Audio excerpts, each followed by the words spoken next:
People always say life is unpredictable. One minute you could be down, and the next you're standing at the top, watching the same people who mocked you now needing your help. I never fully understood that, until it happened to me. My name is Ada. Growing up in a small town in Anambra State, Nigeria, life was never easy.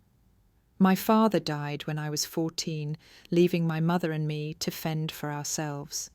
She sold roasted maize by the roadside while I balanced my studies with hawking sachet water after school.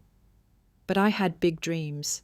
I knew education was my ticket out of poverty. I fought hard for a scholarship and eventually landed one at University of Lagos. Life at Unilag was another battlefield. While many students flaunted the latest phones, clothes and cars, I was counting coins to eat once a day. Some days, I soaked gari with only hope for lunch. I wore the same pair of jeans and 3 tops all semester. I avoided parties, never hung out, and kept to myself. And that's how I caught Tolu's attention. Tolu was everything I wasn't: rich, confident, fashionable, and popular. Her father was a senator. Her mother owned 3 boutiques in Lagos. She drove a red Toyota Corolla, always smelled like imported perfumes, and led a clique of equally privileged friends. At first she didn't notice me. Then one day, during a heavy downpour, I slipped in front of the Faculty of Social Sciences building. My books flew into the muddy water, and I sat there soaked and shivering. As I scrambled to gather my belongings, Tolu burst out laughing. "Even the rain knows she doesn't belong here," she shouted. Her friends roared with laughter. Some students chuckled. I bit my lip and walked away, but the words dug into my skin. It didn't end there. In classes, she'd pass comments loud enough for everyone to hear. "Gary Merchant. Did you borrow that skirt from a mannequin? Don't sit close to me. Poverty is contagious." Sometimes I'd cry myself to sleep. Other times I'd clench my fists and vow, "One day, Ada, one day you'll show them." Graduation came and went. I finished with a 2nd-class upper, barely missing 1st class because of the stress. Tolu, despite her glamour, graduated with a 2nd-class lower. Life after school hit differently for both of us. Tolu travelled abroad for her master's, or so she posted on Instagram. I stayed back in Nigeria, struggling. For a year, no job. I sold second-hand clothes at Yaba Market. Later, I learned digital marketing through free courses online and started freelancing for small businesses. The hustle was brutal. Some months I made only enough to survive. Other months I considered giving up. But little by little, God opened doors. I started managing campaigns for bigger companies, saved aggressively, took out a small loan and opened my agency, Rise Digital. Within 3 years, Rise Digital became a known name among startups in Lagos. Then life gave me another twist. I got headhunted by a US-based tech company looking to set up African operations. After rigorous interviews, I landed the role of operations manager. They relocated me to a plush office in Lekki, provided a car and a generous salary. I moved my mum into a better house, paid off all our debts. Finally, I could breathe. 6 years after graduation, destiny came full circle.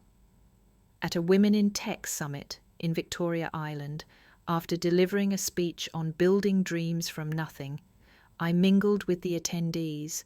I saw her standing by the refreshment table. Tolu. She looked different. Gone was the flashy makeup and designer clothes. Her scarf barely covered her scattered braids. She held a brochure in trembling hands. I almost walked past, but something held me. "Tolu?" She turned, her face breaking into an awkward, almost painful smile. "Ada, hi." "Long time," I said. "Yeah," she whispered. There was an uncomfortable pause. Then she spoke.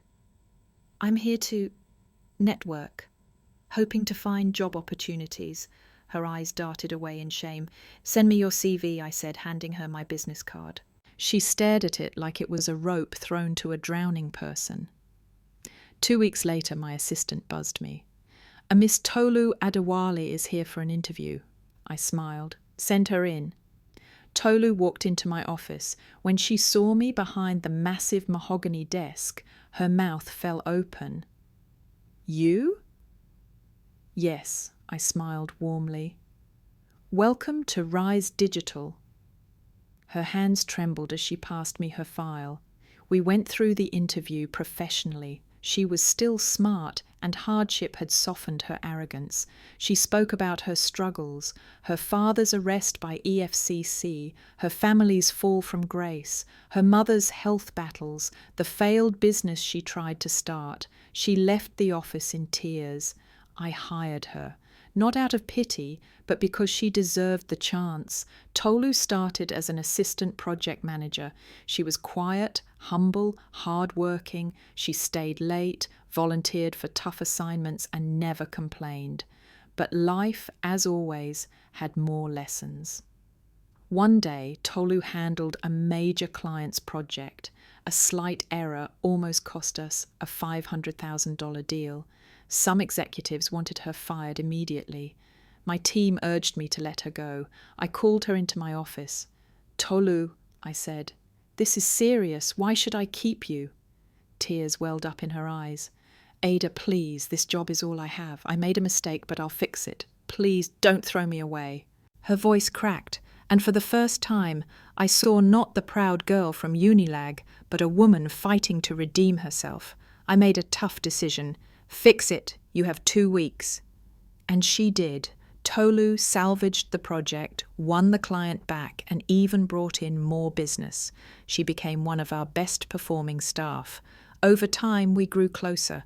One rainy evening after closing late, we sat in my office sipping coffee. "Ada," she said, voice trembling, "the day you fell in the mud, I laughed because I was scared." I raised an eyebrow. "Scared?" She nodded. "You had nothing. But you had this light in your eyes. I had everything, but inside I was empty. I envied you." We sat in silence.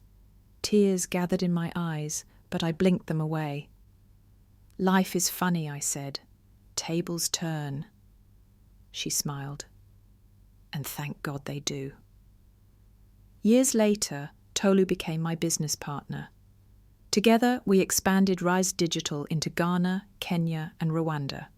She married a wonderful man who loved her not for her wealth, but for her resilience. I became a keynote speaker, inspiring thousands with my story. The girl who once slipped in the mud but rose to build an empire. Every time I tell my story, I end with the same words. In life, tables turn. I might not have today, but don't scorn me or laugh at me, for I might be the one to bail you out tomorrow. And I did.